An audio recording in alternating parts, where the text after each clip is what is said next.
Good afternoon. You're listening to the Inspirational Parent right here on your hometown station, KHTS. I am your host, Jasmine Urbina, here in the studio today with my dad and co-host, Alex Urbina. Hi, Dad. How are you? Good. Are you fired up today? Or are you just a little sluggish? I'm a little sluggish, but I'm getting there. Good thing your feelings don't matter, right? What? Yeah. Does your feelings matter? Of course they matter. All the time? All the time. I run on my feelings. So let me explain a leadership distinction. When you're a leader in life and you're passionate about a certain purpose, your feelings don't matter anymore. And this is a choice. You can actually choose to decide that you feeling not up to it doesn't matter because your dream, your vision, your purpose is more, and your commitment is more important than how you feel. And so there is a possibility to decide that your commitment to this radio show and the people listening and their value that they get to create for themselves is way more important than you not feeling good today. So welcome to the show, and excited for your new breakthrough. Thank you for the coaching session, all because I said I wanted to go home. But today we're going to be going on our Parenting 101 segment, things we need to be teaching our children about living consciously. We're going over morals, values, principles, and life distinctions the last couple of weeks. So if you missed out, please go listen to those, because the reason why we're going on this, I know the series seems to be going on forever, but the reason why we're going over all of them is because these are a lot of the things that we talk about, I feel like, in not just on the show, but in the training room and in our life, that sometimes I think if you don't know or understand exactly the full concept of it, it can take you away, like out of, if you're listening to the show and we start talking about being versus doing, but you don't know the background of it, it might take you out a little bit if you're not 100% aware of what exactly we're talking about. And a lot of them are just normal things that people deal with every day that they don't realize is a big deal or a perfect opportunity to teach your kids these things. So that's kind of just really why I've wanted to keep going with it. I know that there was a couple weeks ago where you said, let's take a break from that and do something else. I was like, no, I want to get through this list, because I feel like if I wish you and Mom had known like a lot of these things when I was younger, so that when I was being raised and I wanted to share, communicate, you guys were coming from this place versus being unconscious in parenting. Yeah, absolutely. I think that knowing and understanding these distinctions, had I had really been more evolved and more aware and been on my journey a little bit more further on down the road and understood these distinctions, I would have looked at the interactions with you and your brother and your sister more as an opportunity to sit down and teach you guys what I'm learning, and also learn from you guys as we sit around and talk about certain challenges that we're having, or certain challenges that you might be facing, by teaching distinctions. And so let me also reiterate that personal power is really about perspective shifting.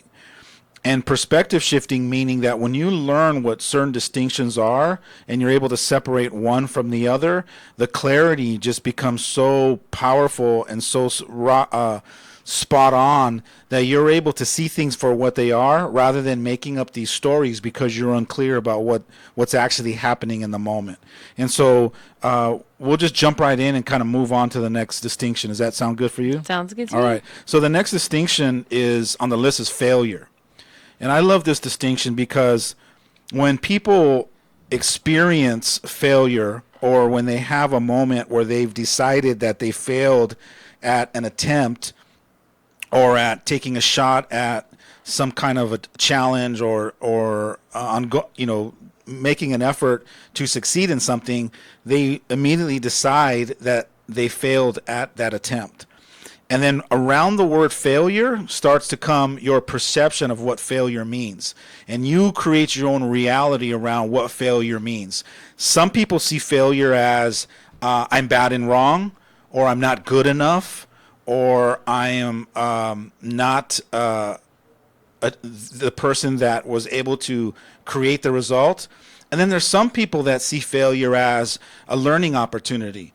Some people have chosen to create the value that failure is a stepping stone to their success. Some people have decided that failure is an opportunity to see what's missing, or where can I course correct, or what I need to fine tune to be able to now make a second attempt or a fifth attempt to actually overcome whatever challenges popped up inside of that journey and that attempt to achieve the success. Yeah, I feel like you're the kind of guy that is like, I welcome failure. I love failure. Failure, failure is the best thing that ever happened to me. And until you get to that place, the rest of us are sitting here like, oh, like I almost trembling, like, in our boots. Like we are so afraid to even try because of failure, that really the fear of failure is the almost the worst thing in the world. Like failure itself isn't so bad. It's that the whole initial fear of it.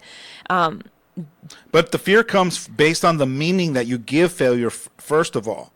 Like if you've given the meaning to failure as that it's bad and doesn't feel good and I don't like how it feels and it reminds me that I'm no good and I'm not worthy and I'm not, and you give all those negative connotations and meanings to failure, then of course the fear is going to be heightened and the fear is going to overcome you and you're going to not want to take on challenges. You're not going to want to take on risk.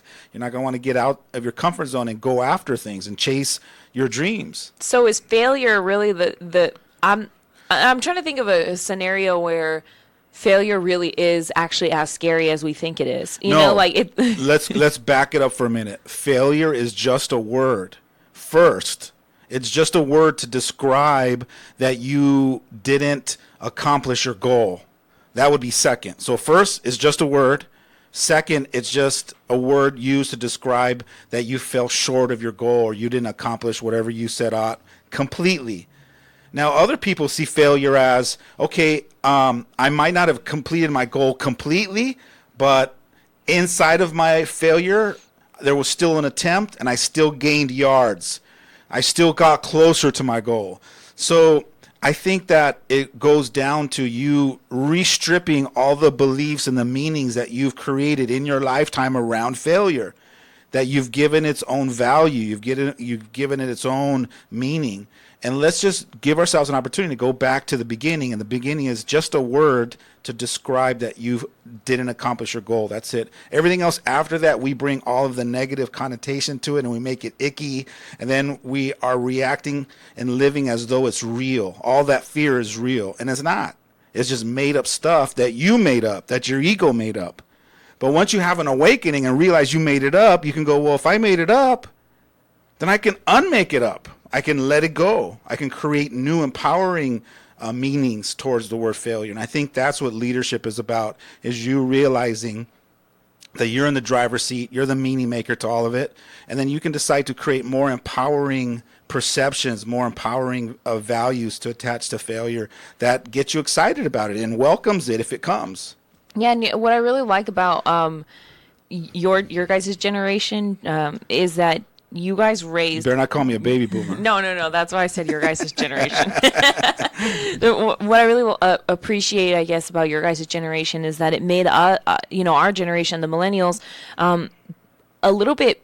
We're not. I mean, I don't want to say we're good at failure, but I think we deal with it a lot better than like the older generations because.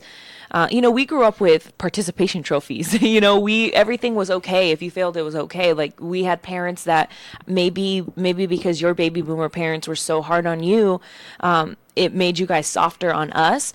Because I feel like we fail. Everybody fails. Everybody fails a lot, especially when you're young. And right now we're young and we're failing. But I think we do a really good job at saying, okay, we failed, but here we go, we're going to keep going kind of thing. And I think it really does have a lot to do with the way that the last generation has been parenting, in the sense that they are very good at it's okay that you failed versus the beating you up, and because you're already beating yourself up when you fail. And it really takes a strong parent to, even though they're mad, even though they're upset, even though they say, oh, okay, we practiced that play 50 times, how could you not get it done? It takes like a lot of patience from a parent to say, okay, let's try again. Because I think what happens is when kids fail, parents feel like they failed themselves. They make it like personal when it has really nothing to do with them. Or sometimes your kid gave it their all and they just couldn't do it or they just didn't do it, and parents like seem to take that personally. Yeah, and the reason why we're talking about this distinction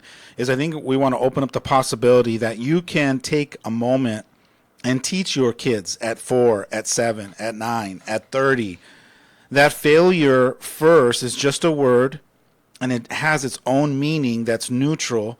And then everything after that, all its value that's created about it afterwards, all the negative stuff, all the ickiness to it, is open to the possibility that I've created all that for myself. And if I've created it for myself, then there's a good possibility I can recreate new empowering meanings to failure, such that failure, the word itself, empowers me to want to go out and take on more challenges to be able to create more extraordinary results for myself. Yeah, and one thing I want to point out too is that naturally, I think there's already like that negative connotation to failure already, that it's not really something I don't think that anybody gets taught. It just is.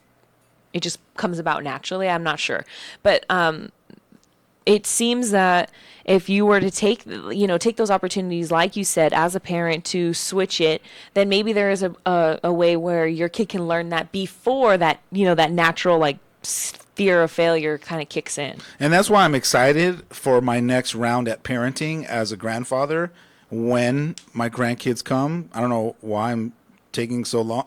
Yeah, you looking around? Yeah, why are you looking at me for? That's why I'm excited to really be a grandfather now and really sit my grandson or granddaughter down and find more teachable moments to explain these distinctions so that they can separate their experience versus themselves, and then put all this negative and bad feelings on and carry it around with them. And so I'm excited to continue to learn more distinctions so that I can keep teaching people. Yeah, and I'm excited to read The Inspirational Grandparent, where Right? you get the second round of parenting. So the next distinction is called faith. Faith to me is a real higher level of trust. Like really, I think it's bigger than believing. It's like totally trusting that everything's going to be okay, and upon arriving to that higher level of trust, that there's a part of you that totally surrenders. And what I mean by surrender is surrender needing to control it, surrender needing to know or to know what the end result's going to be, but just 100% surrendering and trusting that everything's going to be okay and that all things happen for a reason and that everything's going to turn out exactly the way it's supposed to be. Yeah, I think faith is one of those things where it's I don't want to say condition. It's situational. Like you can 100% fully have faith in someone or something, and then that doubt and that disbelief comes, and So I like how you were saying it's stronger than believing, because to a certain extent, in every situation, especially as a young kid who, I think everybody has doubts, but we can all probably say for certain that our teenage years or our early 20s are when we all kind of doubt ourselves the most. Not just ourselves, but everybody. It's hard right now, like for us to have faith in our parents or have faith in our friends or our jobs, or it's not easy, especially to have it in ourselves. That I think that if at a young age you can be taught that faith is not a situational thing. It's more of a you just trust and then you see what happens. But I think for us, we're like, okay, well, I trust you if this, or I would trust you if you can tell me with certain that it's going to work out, and for sure. And I think that's the problem, is that parents or teachers or whoever are not teaching that sometimes things just need to be trusted and you need to just go with it. And I think especially for us as millennials, we like to know things are certain before, like, we're not going to quit our jobs unless we know we have this job, or we're not, so and sometimes you just have to jump, and we don't have that. I don't know if your generation did, but I feel like our generation doesn't have that, where we're like, okay, let's just jump. Yeah, I don't think that you can really tie it to a generation. I think it's as individuals that find the courage deep down inside to, and this is where I'm going to use the word belief. You have to believe first. So the believing is the practice. And then the constant repetitive believing, and the deeper you believe, then you arrive to this place called I have faith. Like, I have faith that my parents, as they're guiding me in my life, that they have my 100% best interest at hand. I have faith that my business partner always knows that I have his or her back. I have faith that it's a total surrendering to all the fears of whatever might come up and cloud your judgment and question the validity of the other person in your relationships. Yeah, I also think that a lot of the trust comes from. I feel like the first people that you're in relationship with, obviously, is your parents and anyone around you, like your siblings, cousins, stuff like that. So if those people are the people you trust the most, and if they break that trust so many times, it's kind of like when you go out into the world and you start having other relationships with, friends, whatever, teachers, classmates, boyfriends, girlfriends, whatever. When you go out and you start being in relationship with other people, you lose faith and you lose, trust for those people, because the people who you're supposed to trust the most, or the people who broke your trust first, I guess, those things play into every single relationship that we go into. When I think of the word faith, I think of the old saying in the Bible, if you have the faith of a mustard seed, you can move mountains. What does that mean to you as a millennial? I have no idea. So to me, it means that, a mustard seed is small. So if you have enough faith of a mustard seed, you can create anything you want. Anything is possible if with just a little bit of faith, which opens up now the possibility that we might not have even that much faith in things, that we always show up into every scenario with so much doubt, that if we just had enough faith the size of a mustard seed, that we can create anything. Our life would be totally transformed, that all things would be possible. And I remember hearing that when I was young and really not knowing what it was until I started having these challenges in life where doubt comes in, it creeps in, and I have to mindfully and consciously stop my mind or my ego and say, stop.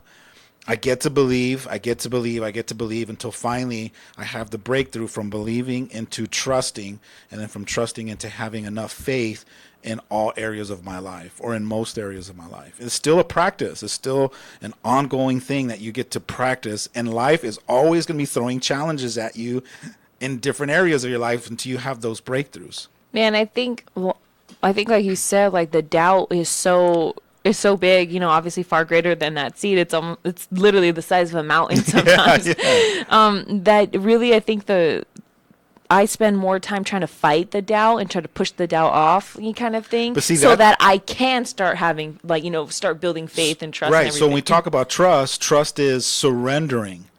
Now you say, Alex, what do you surrender? You have to surrender the resistance, and be open to the possibility that you're resisting that something is possible, or you're resisting that whatever's happening is supposed to happen. You're in resistance to that what's happening right now, that it's not good for you. You have to resist that what's happening right now, that it's not going to turn out ultimately for the greater good. So that's where the surrender comes. Surrender resisting all of your fears about what's happening right now, and just totally surrender it. And when you do, that's that level called, okay, I have faith that whatever's happening right now is supposed to be happening. What's the learning lesson from me? And then we always come to the conclusion, 5 years later, 10 years later, we always look back and go, I can't believe that I threw away so much stress and worry on all those other situations when almost all of them have always led me to this place where I'm at, which is being grateful for all those experiences. It's just in the moment that we doubt. It's in that moment that we don't trust or have enough faith that this too shall pass. And one day in the future, wherever the future is, but one day I'm going to look back and go, man, that moment right there really transformed me, and it really taught me this life lesson that sprung me forward into being more evolved. Yeah, and I think a little part of me kind of likes the back and like, if I'm gonna be honest, I feel like a part of me likes the back and forth that I have, like with my doubts, like where I have to really argue with myself. That's the journey, though.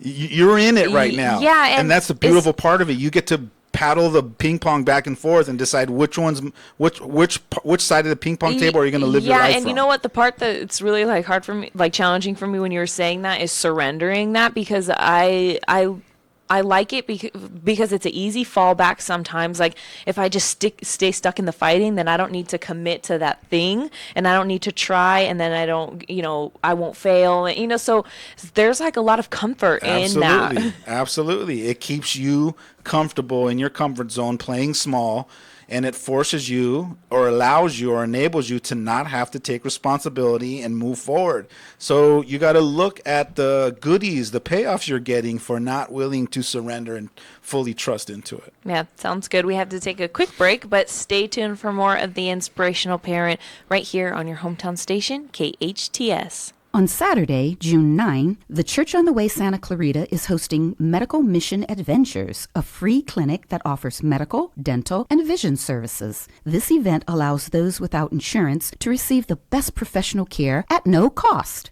The doors open at 9 a.m. on June 9, and services are rendered first come, first serve. The Church on the Way Santa Clarita is located on Cinema Drive. For more information about this event and others coming up, visit our website at tcotwsc.org.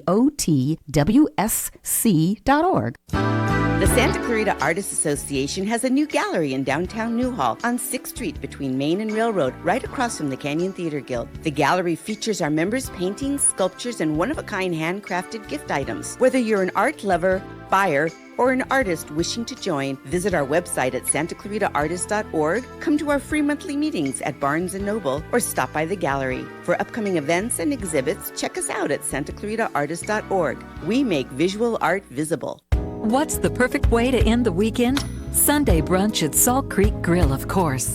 Wind down with delectable dishes off Salt Creek's award-winning menu and enjoy a glass of champagne, because after all, you deserve it. Make Sunday brunch at Salt Creek Grill a new tradition with your family and friends. Salt Creek Grill in Valencia on Town Center Drive in front of the movie theater. For reservations, 222-9999 or go online to saltcreekgrill.com. Start your finish at College of the Canyons with over 700 low-cost summer classes. They have quick 5- and 8-week on-campus sessions. Don't have time to come to class? Online class options make it convenient for you to take classes on your own computer. Incoming high school juniors and seniors, you can take classes too. Take advantage of convenient summer sessions beginning June 4th, June 11th, June 18th, and July 9th. Visit canyons.edu/class schedule now.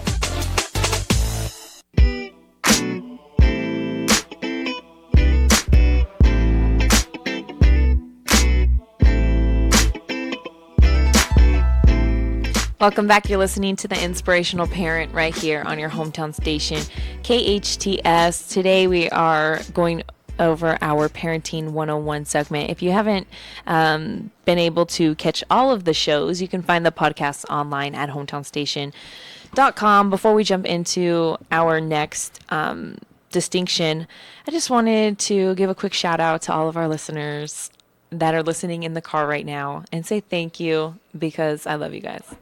That was it. I just wanted to acknowledge everybody and my mom who's watching on Facebook, our one true fan. But the next one that we're going to go into, before we went on the break, we were talking about faith, but as much as I really liked kind of having that breakthrough, like with the whole, realizing that the fighting with myself and the doubt and, between doubt and faith and trust and everything, I really did realize and get to see that I do find comfort in doubt a little bit, because it doesn't, if I was just sure of myself, all the time kind of running around, like I could do anything, I think, obviously that would be nice, but, I don't know anybody who lives like that yet. So,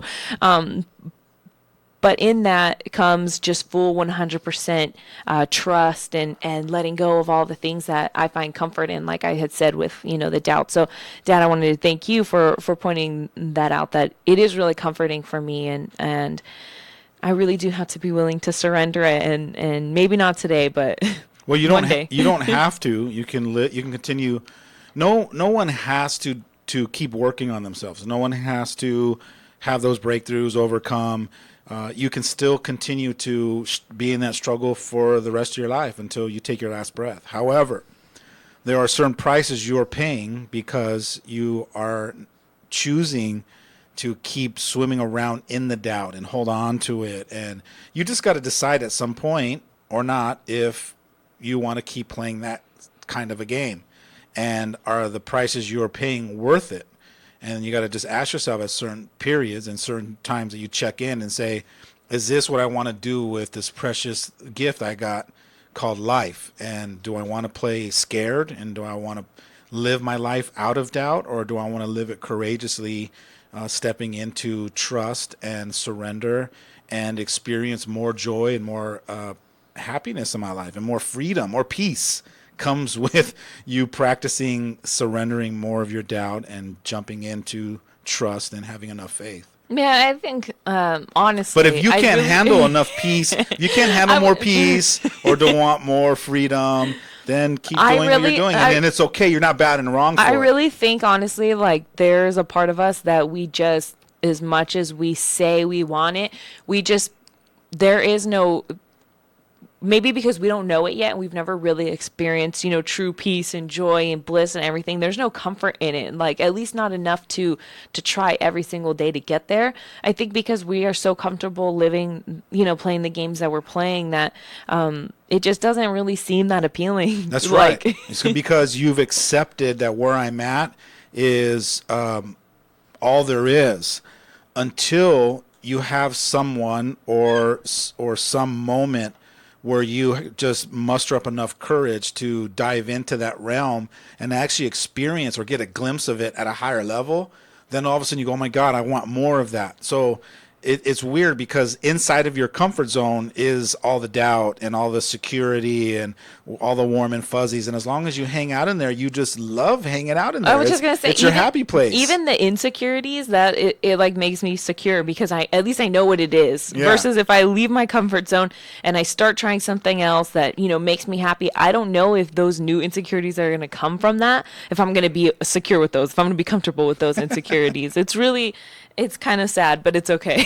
And what's amazing is I look at the comfort zone as your box, right? And all the things inside of the box, the comfort zone box, are designed to keep you in there. And all the things that are designed to help you get out are not in the box. They're outside of the box. So you have to every once in a while be willing to poke your head outside of your comfort zone and look outside to see it. I look at it like there's a huge wall, and all the answers to get you outside of the box and over the wall are on the other side of the wall. So it's like jumping up and taking a peek over, and then you're down. And you jump every time you jump over and you peek over, you just get a glimpse of what all the little tools that are out there to help you get yourself out of that box. And you have to be willing to force yourself out. You got to climb out of blind faith, blind trust that outside of your box is something greater. And your ego tells you, no. Going out over there, trust me, there's nothing great for you out there. And so this is where that inner struggle comes between you and your ego. This is spirit versus ego, to trust that all your greatness is outside, continuing to get yourself outside of that box. Yeah, and moving on to our next, distinction. You're staring at that, aren't you? Yeah, because it really is falling. It's really like falling into like what we're talking about. Yeah, so that's right. The next distinction is fear, which is, I don't want to say it's one of my favorite ones, but it's one of the ones that recently, the last couple of years, I've been noticing. It just comes up in everything, almost everything I do. I'm like, okay, am I doing this because I'm afraid? Am I not doing this because I'm afraid? And the answer is always yes. Like, it really comes down to every decision that we make as human beings comes from our level of fear for that thing. And as much as I hate to say that, it goes for everybody. Like, unless you're really paying attention and really trying not to make decisions based off of that, and if you are living unconsciously and even, consciously at times, it still is there. It's still really what's the thing that's running us. And as much as you want to say, no, it's not, if you start paying attention, you will notice that a lot of the reasons why we do and don't do things are because we're afraid. And I just want to point out that for me, I I didn't realize, as you got older, things got scarier. But it's kind of like the idea of like school, like when you're in school, like I don't know, especially in public school, I feel like when you're in school, everything is it's so there for you, everything's done, and yeah, it's a little challenging at times or whatever, but it's kind of like you're in the schoolyard and you're doing the jumping, you're looking and peeking over to see like the real world, and but nobody, everyone's kind of like your ego, like you were saying. They're the ones stopping you, saying there's nothing for you over there. But if one person were to say, let's just go look over there, let's just go see what's going on, a teacher or a parent, especially for your parent to say, like, okay, let me take you out. Like, I know, let me take you out of school for a second and show you what the real world is like. Maybe we wouldn't be so afraid when we get older. And I think that, a lot of the stuff that we do as kids, school, church, a lot of those things are the structure in our lives that parents think are so good for kids. A lot of those things are what really instills the fear in us, or at least in my experience as a kid. Yeah. I love this distinction because it is, as a student of life, this distinction is one of my main courses that I've really committed as a student to learn more about. And that's the two distinction, which is love and fear, the two different energies that are a part of our world. And if you haven't really learned about fear, the opposite side of that energy and the other end of the spectrum is love. And then there's a spectrum there. So anywhere on that line, you're either moving closer to love or you're moving closer to fear. And so you have to learn both. You have to learn what each distinction is, but more importantly, how does fear stop you? I have learned, this is just from my own understanding and my own journey, is that there's two types of fear. There's a healthy fear and there's an unhealthy fear.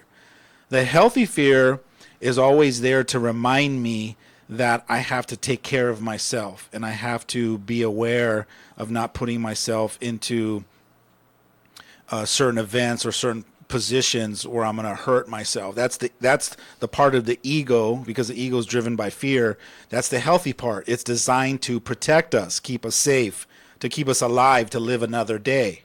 Its job is to guide us with fear so that it keeps us away from negative energy. It keeps us away from evil. It keeps us away from harmful things, such that I'm able to keep living and experiencing my life over and over again. That's the healthy fear.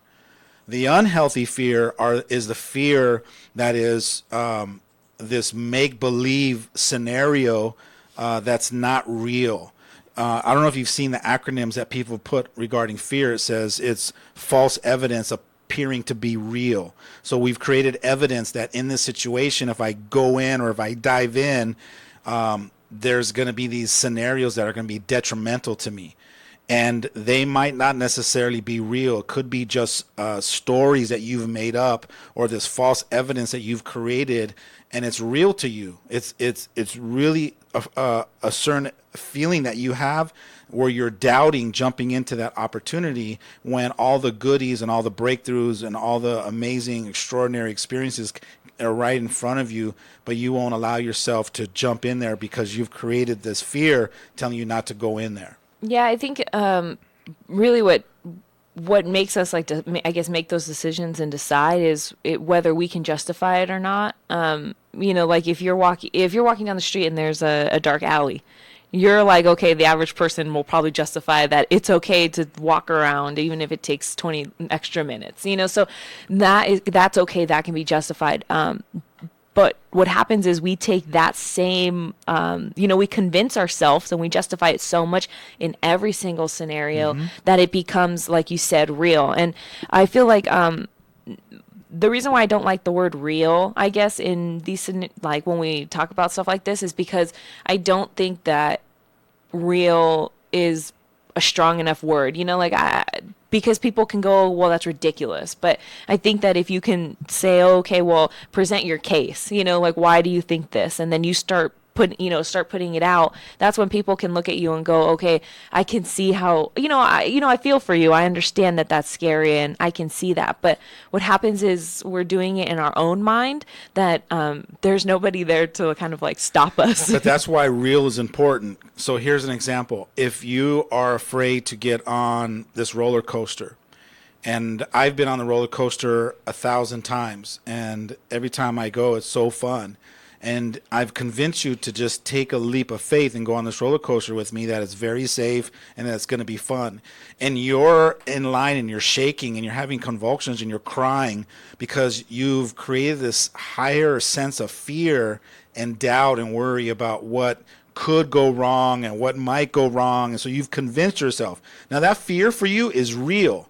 So for me to sit here and be laughing at you because it's not real for me, I still have to be compassionate that fear that you have, whether it's real or not to me, it's real to you. That's why the distinction about being real for somebody is it's their own experience. And if I devaluate your experience for yourself because it's not real for me, then I'm not being very compassionate and understanding that it might be real for you. And this is why in relationships, we have to learn to honor that the other person's experience is real for them and not downplay it.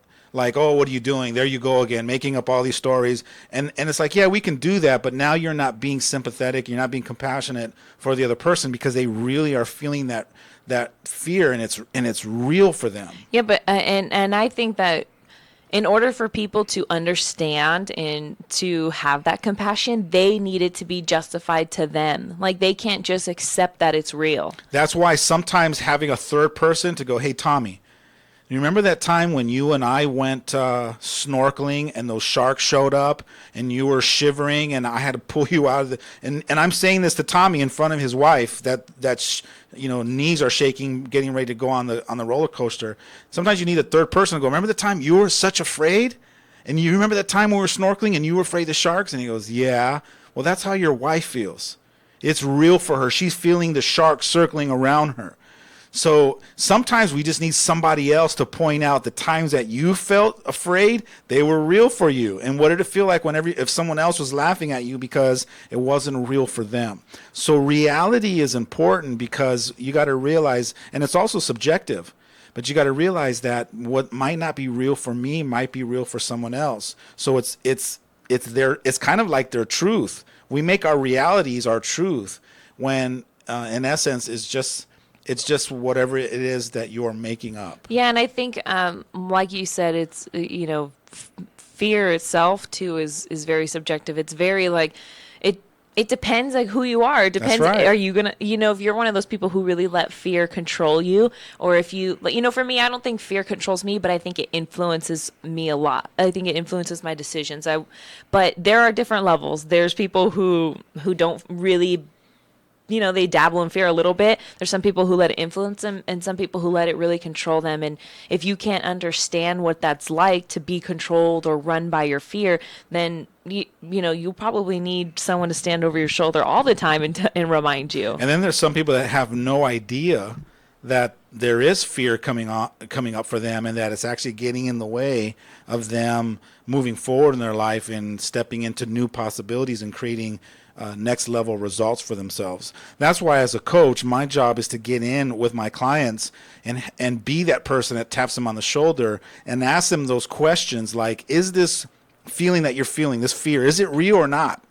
Imagine having somebody that's on the outside looking in and kind of challenging you to really look at that and go, I guess it's not. So then when you have that awareness and that awakening like that, it's so freeing for you to realize that you've been making up this certain fear that's been stopping you in a certain area. And that awakening is so profound and it's so rebirthing to have those kinds of aha moments for yourself. Yeah, and I think there's times where I'm, in there arguing with myself, and then I'll ask myself, oh, is that real? Or, I'll play my own coach, but that can only last so long. When it's yourself and you're in it, it's like it can't go forever. It has a weak point where it breaks and your ego takes over and your feelings and your emotions and everything takes over because, at least for me, those things still run very strong. Yeah, and I think the purpose of having these discussions is to stir up, your own mind, and to really see the value of, wow, like there's so much more for me to learn about this distinction called fear. And as I'm learning it, wouldn't it be awesome to start teaching my 4-year-old or my 7-year-old or my 9-year-old about fear and what I'm learning about it? And what if we learned it together? And that if my 4 or 5-year-old got 7 or 8 years of learning certain powerful distinctions, by the time they're 17 or 18, I got this powerful young adult that's ready to take on the world because they've really learned these distinctions, and it helped free them up to be able to take on the world and navigate the challenges that life's going to throw at them, and being very brave and confident. And like I said, I'm excited as a grandfather to now take these distinctions and sit down with a lot of patience and teach my grandkids some of these distinctions, so that I'm putting some very powerful tools in their tool belt so they can take on into their life. Yeah, and before we have to go on the break, I want to ask a quick question. Do you think maybe it's possible to maybe like fear, like especially for your kids, is a kind of a good thing, like in certain scenarios, or is Absolutely. it kind of like... No, that's why I said there's healthy fear and there's unhealthy fear. Yeah, because I don't know if I want my kid running around like, I'm never going to die, getting in trouble. But imagine the freedom of a 7-year-old or a 10-year-old or 12-year-old goes, I'm never going to die, right? And just operating from that place of being willing to just get out there and live their life from a sense of love and trust and faith. I believe that they will live as a free man does, somebody that's just alive and just living their life truly the way life was intended to be lived. Yeah, and I think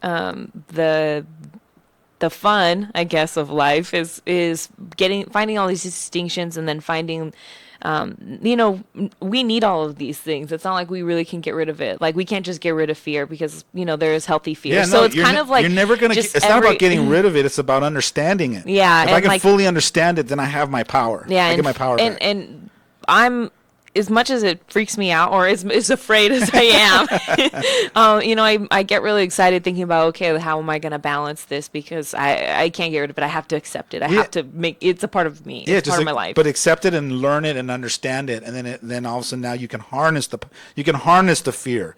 And then now with your sword, you have the power of the sword, the fear sword. But right now the sword is just kind of chopping you up and is doing its own thing because you haven't grabbed it yet. Yeah, we have to take a quick break, but stay tuned for more of the Inspirational Parent right here on your hometown station, KHTS. Are you searching for something wonderful to do this weekend? Hi, I'm Melinda Lee, and I have a fabulous suggestion. How about a visit to Reyes Winery in nearby Santa Clarita for a wine tasting of award-winning wines at this boutique vineyard in the shade of beautiful mountains. Search online for Reyes Winery, R-E-Y-E-S.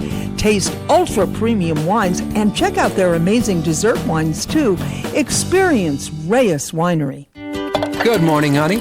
Oh. What happened? Trump, again. Now what? Our Congressman Steve Knight doesn't do anything to stand up to Trump. Well, then we need someone new in Congress. Definitely. The election's on June 5th. So who are you going to vote for? Brian Caforio, without a doubt. In that voter info guide we just got, he's the only Democrat who says he'll stand up to Trump. Let me see that.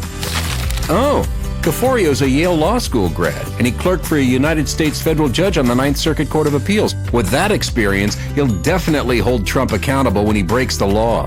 And he'll stop Trump's attacks on our health care, the environment, immigrants, and Planned Parenthood. Well, it's about time. Caforio's supported by dozens of local officials, even Lieutenant Governor Gavin Newsom. I'm sold. Brian Caforio on June 5th. Yep, Brian Caforio for Congress. Oh, June 5th can't come fast enough. I'm Brian Caforio, Democratic candidate for Congress, and I approve this message. One more day, one more time. We've been singing their songs for decades, and now Time in Rio brings their musical magic to the Santa Clarita Performing Arts Center on Saturday, June 30th. What a beautiful mess I'm in, spending all all my time. KHTS is proud to present Diamond Rio, 6-time Country Vocal Group of the Year, 23 top 10 hits. Experience Grammy Award winners Diamond Rio like you've never seen them before, right here in our hometown at the Santa Clarita Performing Arts Center. Imagine that love lasts forever. Imagine Country legends Diamond Rio, and featuring our one and only local singing sensation, Savannah Burrows.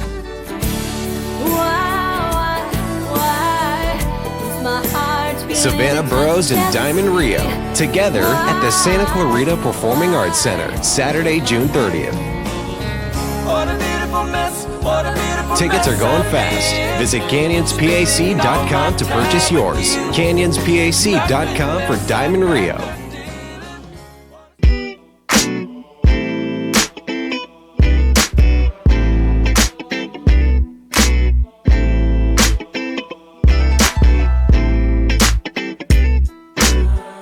Welcome back. You're listening to the Inspirational Parent right here on your hometown station, KHTS.